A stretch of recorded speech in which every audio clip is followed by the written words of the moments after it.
Chapter 21. Man will do many things to get himself loved. He will do all things to get himself envied. Pudd'nhead Wilson's New Calendar. Before I saw Australia, I had never heard of the wheat at all. I met but few men who had seen it thrown. At least I met but few who mentioned having seen it thrown. Roughly described, it is a fat wooden cigar with its butt end fastened to a flexible twig. The whole thing is only a couple of feet long and weighs less than 2 ounces. This feather, so to call it, is not thrown through the air, but is flung with an underhanded throw and made to strike the ground a little way in front of the thrower. Then it glances and makes a long skip, glances again, skips again, and again, and again, and again, like the flat stone which a boy sends skating over the water. The water is smooth, and the stone has a good chance, so a strong man may make it travel 50 or 75 yards.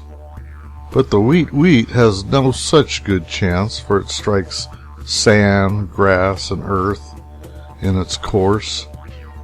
Yet an expert aboriginal has sent it a measured distance of 220 yards. It would have gone further, but it encountered rank ferns and underwood on its passage, and they damaged its speed. 220 yards, and so a weightless toy, a mouse, on the end of a bit of wire, in effect, and not sailing through the accommodating air, but encountering grass and sand and stuff at every jump. It looks wholly impossible, but Mr. Bro Smith saw the feat and did the measuring, and set down the facts in his book about Aboriginal life, which he wrote by command of the Victorian government. What is the secret of the feat? No one explains. It cannot be physical strength, for that could not drive such a featherweight any distance. It must be art. But no one explains what the art of it is, nor how it gets around that law of nature which says, you shall not throw any 2-ounce thing 220 yards, either through the air or bumping along the ground. Reverend J.G. Wood says, the distance to which the wheat or kangaroo rat can be thrown is truly astonishing. I have seen an Australian stand at one side of Kennington Oval and throw the kangaroo rat completely across it. Width of Kennington Oval is not stated.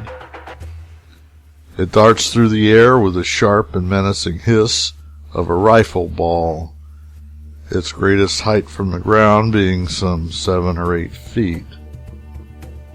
When properly thrown, it looks just like a living animal leaping along.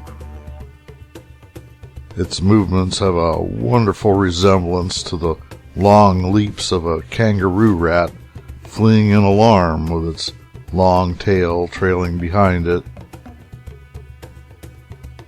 The old settler said he had seen distances made by the wheat in the early days, which almost convinced him that it was as extraordinary an instrument as the boomerang. There must have been a large distribution of acuteness among those naked, skinny aboriginals, or they couldn't have been such unapproachable trackers and boomerangers and wheaters. It must have been a race of virgin that put upon them a good deal of the low-rate intellectual reputation which they bear and have borne this long time in the world's estimate of them. They were lazy, always lazy. Perhaps that was their trouble. It is a killing defect. Surely they could have invented and built a competent house, but they didn't. They could have invented and developed the agricultural arts, But they didn't. They went naked and houseless and lived on fish and grubs and worms and wild fruits and were just plain savages for all their smartness. With a country as big as the United States to live and multiply in, and with no epidemic diseases among them, till the white man came with those and his other appliances of civilization, it is quite probable that there was never a day in his history when he could muster 100,000 of his race in all Australia.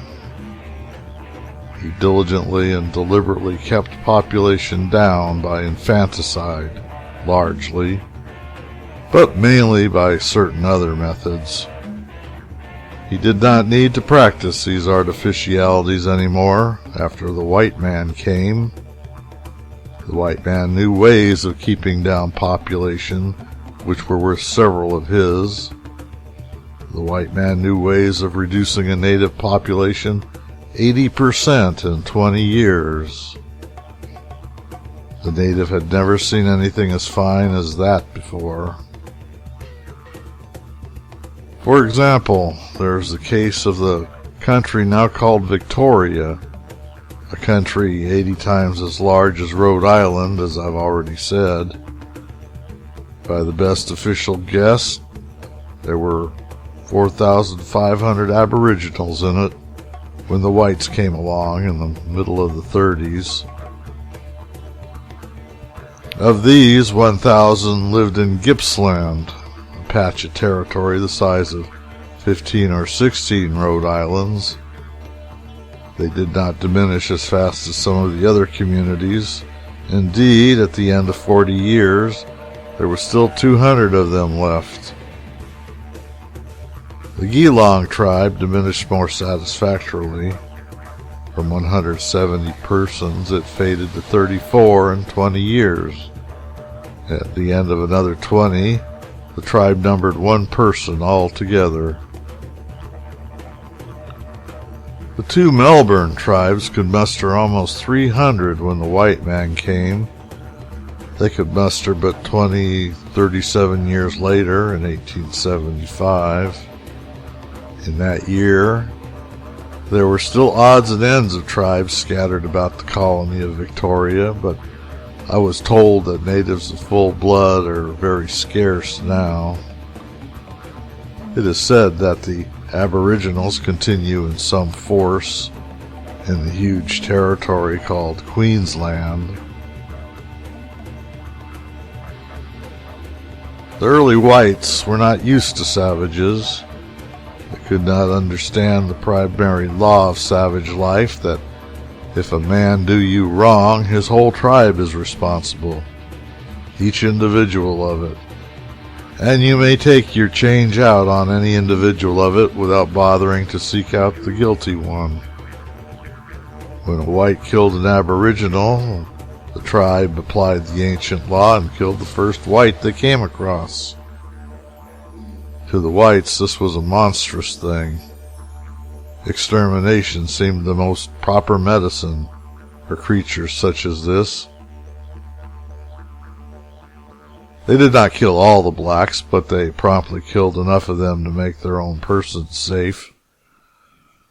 From the dawn of civilization down to this day, the white man has always used that very precaution.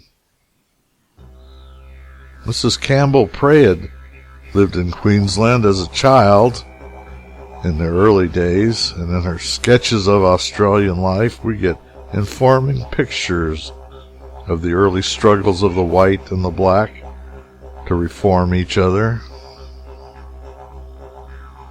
Speaking of pioneer days in the mighty wilderness of Queensland, Mrs. Prayett says, "At first the natives retreated before the whites, and except that every now and then they speared a beast in one of the herds, gave little cause for uneasiness, but as the number of squatters increased, each one taking up miles of country and bringing 2 or 3 men in his train, so that shepherds' huts and stockmen's camps lay far apart and defenseless in the midst of hostile tribes, The blacks' depredations became more frequent, and murder was no unusual event. The loneliness of the Australian bush can hardly be painted in words. Here extends mile after mile of primeval forest where perhaps foot of white man has never trod, interminable vistas where the eucalyptus trees rear their lofty trunks and spread forth their lanky limbs, and from which the red gum oozes and hangs in fantastic pendants like crimson stalactites. Ravines along the sides, which long-bladed grass grows rankly. Level, untimbered plains alternating with undulating tracts of pasture, here and there broken by a stony ridge, steep gully, or dried-up creek.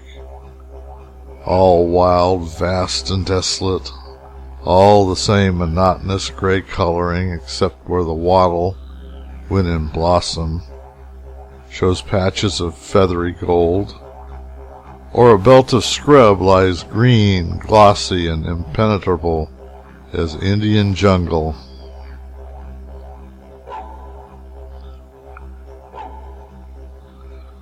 The solitude seems intensified by the strange sounds of reptiles, birds, and insects, and by the absence of larger creatures, of which in the daytime the only audible signs are the stampede of a herd of kangaroo, or the rustle of a wallaby or a dingo stirring the grass as it creeps to its lair.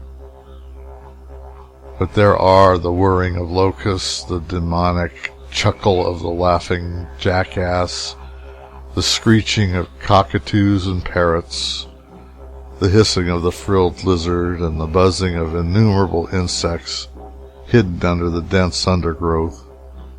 And then at night, the melancholy wailing of the curlews, the dismal howling of dingoes, the discordant croaking of tree frogs might as well shake the nerves of the solitary watcher. That is the theater for the drama. When you comprehend one or two other details, you will perceive how well suited for trouble it was, and how loudly it invited it.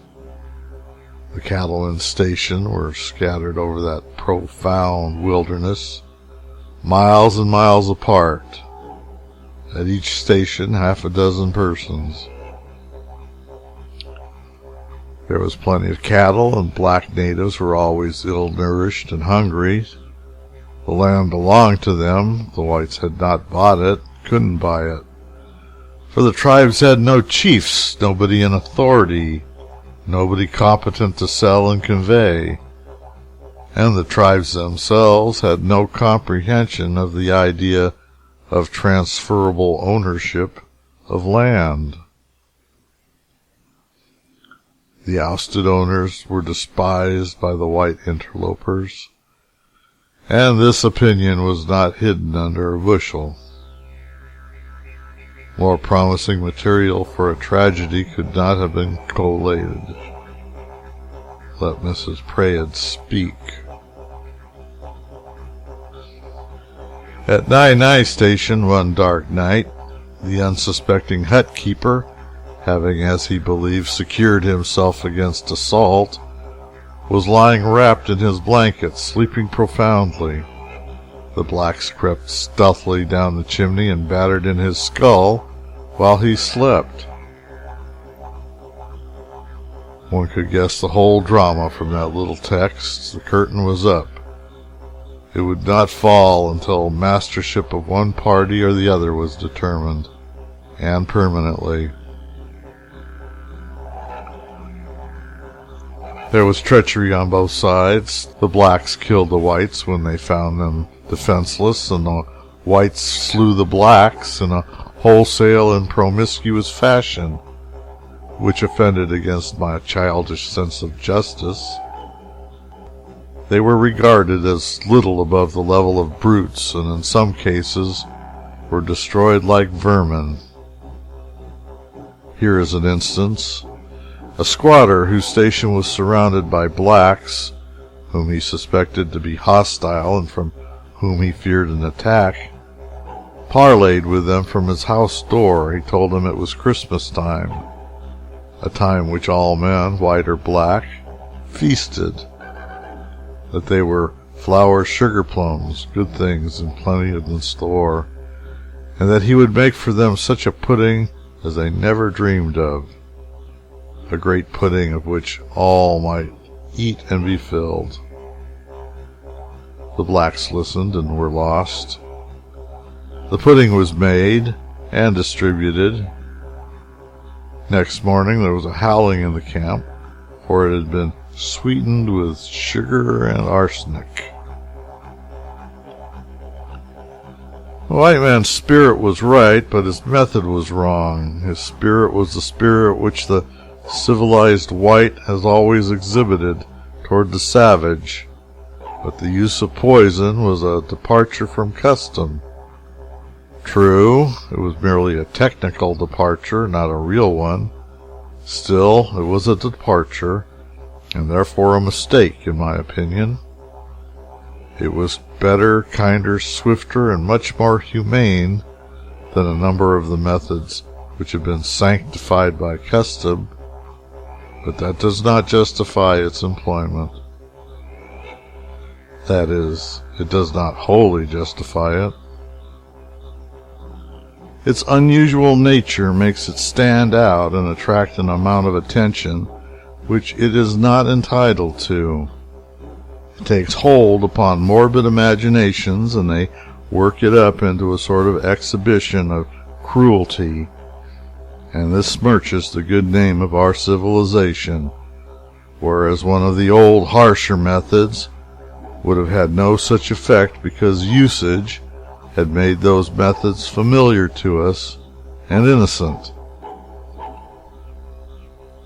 In many countries we have chained the savage and starved him to death, and this we do not mind, because custom has inured us to it.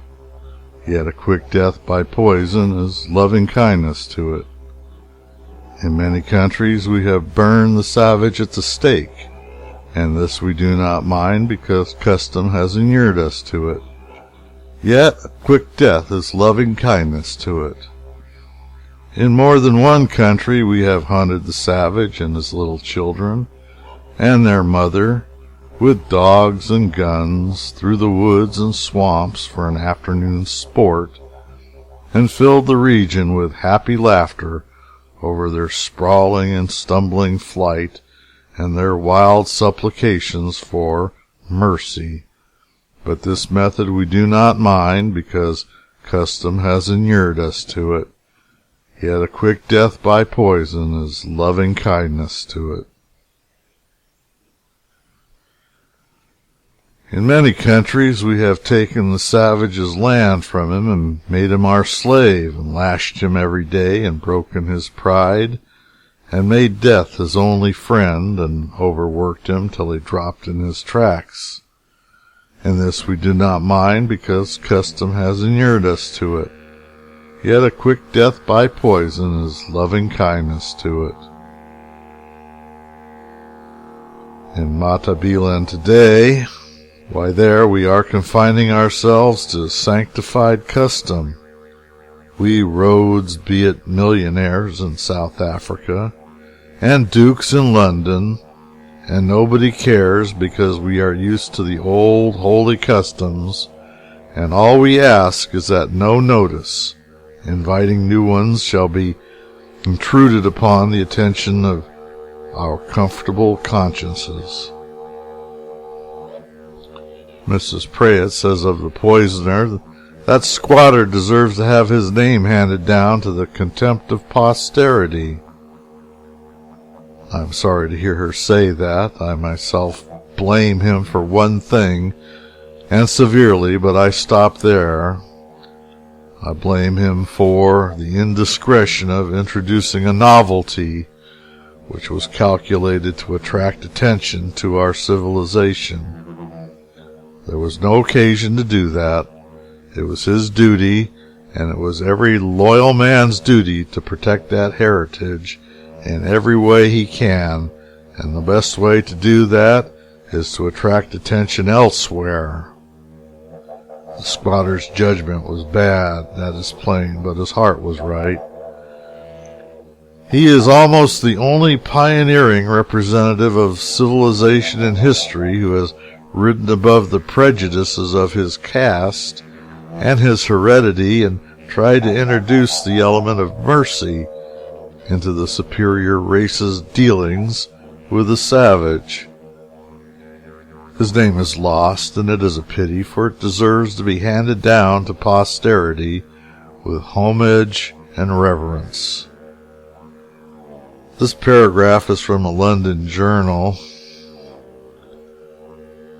To learn what France is doing to spread the blessings of civilization in her distant dependencies, we may turn with advantage to New Caledonia, with a view to attracting free settlers to that penal colony.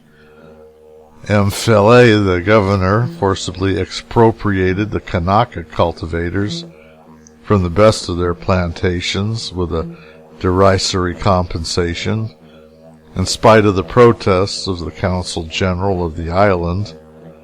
Such immigrants as could be induced to cross the seas thus found themselves in possession of thousands of coffee, cocoa, banana, and breadfruit trees, the raising of which had cost the wretched natives years of toil, while the latter had a few 5-franc pieces to spend in the liquor stores of Noumea. You observe the combination? It is robbery, humiliation, and slow, slow murder through poverty with the white man's whiskey. The savage's gentle friend, the savage's noble friend, the only magnanimous and unselfish friend the savage has ever had, was not there with the merciful swift release of poisoned pudding. There are many humorous things in the world, among them the white man's notion that he is less savage than the other savages.